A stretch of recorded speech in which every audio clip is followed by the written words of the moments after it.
So, अस्सलाम वालेकुम वरहमतुल्लाहि वबरकातुहू। So definitely I would like all my audience जिनको मैं बताना पसंद करूँगी कि what this forever company forever living products और ये जो अल मुफ्लिहून है, the name is so good, अल मुफ्लिहून, और इसी तरह लोगों को ट्रैप कर रहे होते हैं कि जी अल मुफ्लिहून कंपनी जो है इसमें आप ज्वाइन करें, हमारा टीम मेंबर बने, और तमाम यंगस्टर्स जो हैं वो इसमें फ़ीमेल्स और मेल्स को ऐड करते हैं। बहरहाल ये हर बिज़नेस की अपनी एक स्ट्रेटजी होती है, उनको अपनी प्रोडक्ट्स जो हैं वो सेल करवाने के लिए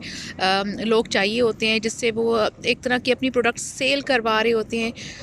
मैं ज़रा डिटेल से ज़रा थोड़े आराम से समझाती हूँ। यानी कि अगर मेरे पास कुछ प्रोडक्ट है, अल मुफ्लिहून कंपनी जो है वो फॉरएवर लिविंग्स की प्रोडक्ट्स को वो सेल करवा रही है, और सेल करवाने के लिए वो कुछ यंगस्टर्स को हायर करते हैं, उनको बहुत ज़्यादा मोटिवेशन देते हैं, फेयर ऑफ लॉस देते हैं कि अगर आपने इस कंपनी में ज्वाइन ना किया तो आप लाखों कमाने की जो है वो अपॉर्चुनिटी को लूज़ कर देंगे। और उनकी अपनी प्रोडक्ट्स जो हैं वो उन यंगस्टर्स को खुद परचेज़ करनी होती हैं। लाख 1.5 लाख की प्रोडक्ट्स को परचेज़ करना होता है और उनको फिर आगे सेल करना होता है। तो हाँ, जिन लोगों के पास अभी तक कोई प्रोडक्ट नहीं है सेल करने के लिए, उनके पास कोई आइडिया नहीं है, वो बेचारे बिल्कुल ही यंगस्टर्स हैं, फ्रेशर्स हैं, तो वो इन कंपनी की प्रोडक्ट्स को ख़रीद लें लाख 1.5 लाख की, और उसके बाद वो सेल करें अगर उनके अंदर इतना स्टेमिना है या इतनी उनके अंदर कैपेबिलिटी है, अगर तो वो सेल कर सकते हैं। अदरवाइज़ जिन्होंने लाख 1.5 लाख लगा के फॉरएवर लिविंग की प्रोडक्ट्स ख़रीदनी है, मेरी उनको सजेशन ये है कि आप लाख 1.5 लाख की अपनी कोई प्रोडक्ट्स ले लें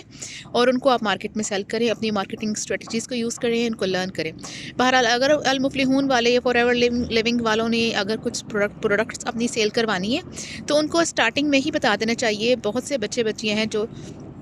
फंस रहे हैं और उनको ये पहले आइडिया ही नहीं होता कि बेसिकली हमने करना क्या है। ये उनकी अपनी प्रोडक्ट्स हैं जो कि आपको खुद परचेज़ करनी पड़ेंगी और ख़ुद ही सेल करनी पड़ेंगी। आपसे नहीं सेल हुई तो वो लाख 1.5 लाख आपने जो उनसे जितना भी उन्होंने आपसे डिमांड किया है, वो प्रोडक्ट्स आपने जो परचेज़ कर ली वो ज़ाया जाएंगी, क्योंकि वो इतनी कोई ख़ास क्वालिटी की है नहीं। मैंने पर्सनली यूज़ नहीं की, लेकिन मैंने जो लोगों से सुना है, तो लिहाजा मेरा पर्सनल सजेशन उन बच्चे बच्चियों को यही होगा कि अगर आपने कोई प्रोडक्ट्स जो हैं वो फॉरएवर लिविंग की लाख 1.5 लाख की ख़रीदनी है या इससे ज़्यादा की ख़रीदनी है, तो बेटर ये होगा कि आप अपनी कोई प्रोडक्ट लें, अपना स्मॉल बिज़नेस स्टार्ट करें, उसमें अल्लाह ताला आप सबको तरक्की देगा।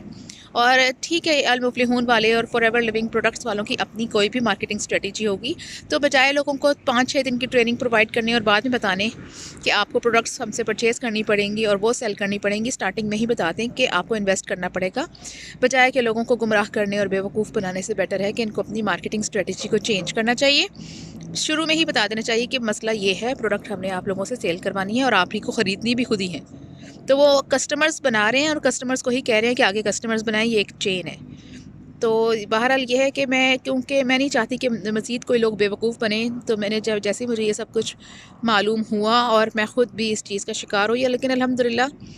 काफ़ी अरसे से जो हूँ टीचिंग फील्ड में हूँ, इसलिए मुझे बहुत जल्दी अंदाज़ा हो गया कि ऐसा नहीं है, it's not a business. Entrepreneur अगर बनने का इतना शौक़ है हम सबको, तो हमें अपने ही कोई बिज़नेस स्टार्ट करना चाहिए अपनी ही प्रोडक्ट्स के साथ।